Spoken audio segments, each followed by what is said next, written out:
All right, in this clip, we got MP Brock and MP Champagne in a really heated debate over this latest green scandal, where we know there's $200,000 at least given to a company and a whole whack of other things in a 350-page report that MP Champagne apparently didn't read, but he has researchers.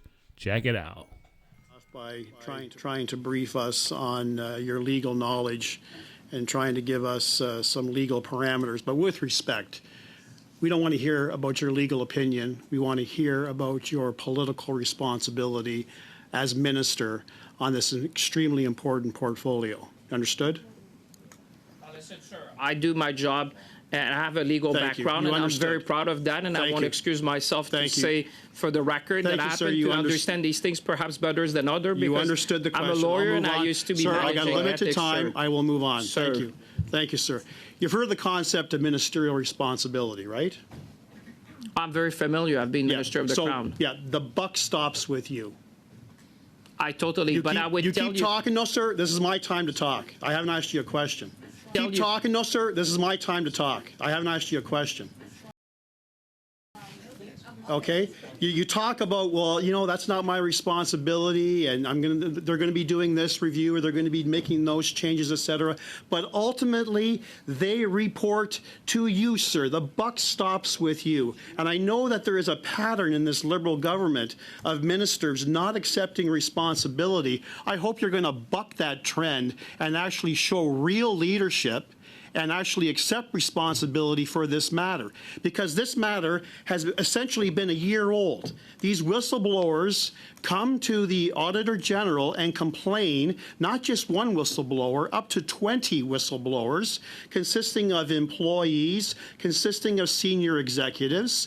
And I know that the SCDT likes to classify them as just troublemakers, but they're not. They received advice to prepare a 300-page informational package and send that off to the Privy Council office. That was done in February. Now, I understand through your evidence, sir, that you received notice that your department received that report in March, correct? That you did not receive, that you did not review that report yourself? Mr. Chair, can I answer the question that was like 30 seconds? Because, you know, there was a lot in this, by the way. The buck stopped with me as minister, but I would advise you, you might not be a lawyer, but to read the law that says what are the rights and obligations of the minister under the law, and I would advise you to read the terms and conditions of the contribution agreement. Oh, believe me, sir, I have. Because as an arm's-length organization, sir, the minister by law is not allowed to manage human resources. That's how the act was created. I'm not talking about human resources. That's how the act was created, I'm not talking about human resources. I'm talking about the misuse of taxpayer money to the tune of $150 million. Provide me the evidence of that, sir. You want evidence? Take a look. Take a look at the three. The evidence, because sir, the only evidence that exists one at a time. Is the Raymond Chabot. You want evidence, sir? If you have evidence, provide it to me, Brock, sir. Minister, just hang on a sec, okay? Let's get one person talking at a time. You want here. evidence? I understand it's emotional. Mr. Brock, you have the floor. You have the floor. Go ahead. I suggest if you want evidence, you actually show some responsibility and read that 300-page report which listed all of the improper payments that went to companies that did not adhere to the contribution agreement number 9 that you keep referring to, that forms the basis of your legal obligations. I encourage you to do that, sir. Or did you, in fact, just receive a briefing from someone in your department about that 300-page report? With respect, Chair, how can you say that they don't respect the contract? Have you done the forensic audit? I mean, there's people who have done forensic audit. I'm not sure you have done that, but Raymond Chabot did a forensic audit, sir. And that's not the conclusion they reached. That's what I'm saying. You have to work on the basis of evidence and have due process and procedural fairness, sir, because if you're going to say things like that, sir, I'll tell you something. If you're going to say things like that, you have to make sure that what you say is backed by evidence. Thank you for that advice. Have you ever contemplated why the Auditor General is actually involved?